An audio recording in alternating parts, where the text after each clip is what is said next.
guess when I think about Albert Sparma, I think of him as kind of a charmer.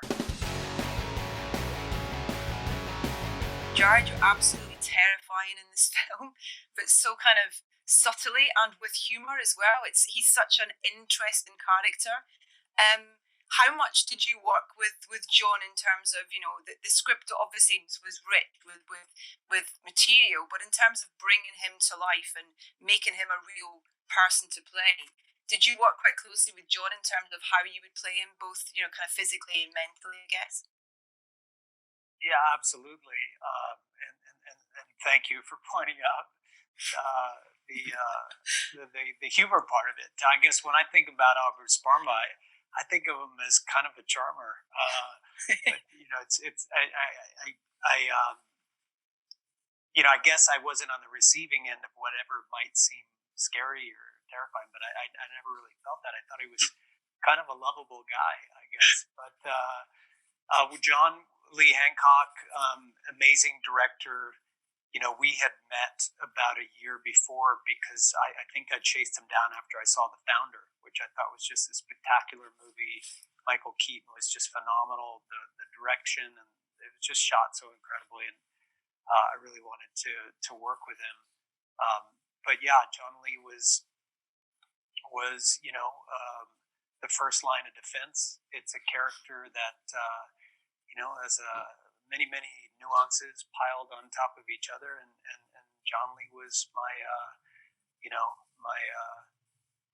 guide through the process. He's just a fantastic actor director to work with.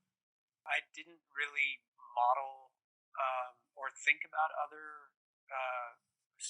Certainly, I didn't think about other performances, and I didn't specifically research specifically like killers, because there's a lot of ambiguity there.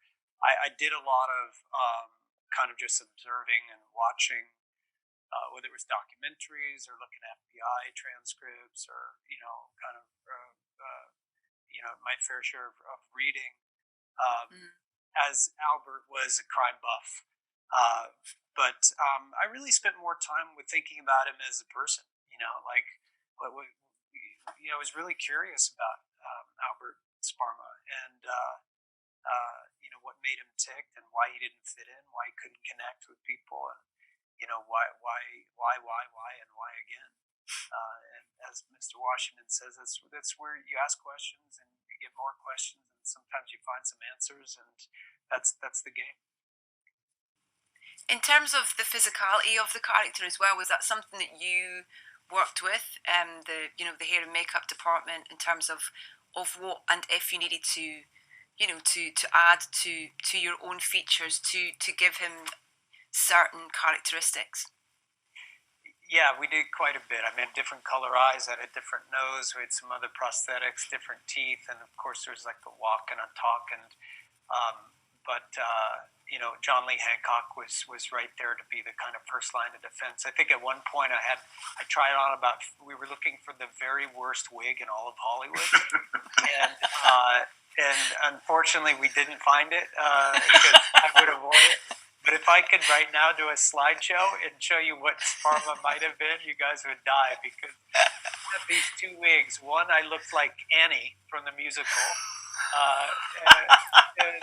I think we even might have tried some freckles, I'm not sure. But and then we had another kind of I just thought that maybe he was losing his hair, and he chose a wig he thought was really handsome. But so I have the wigs though, and you will see them in another performance.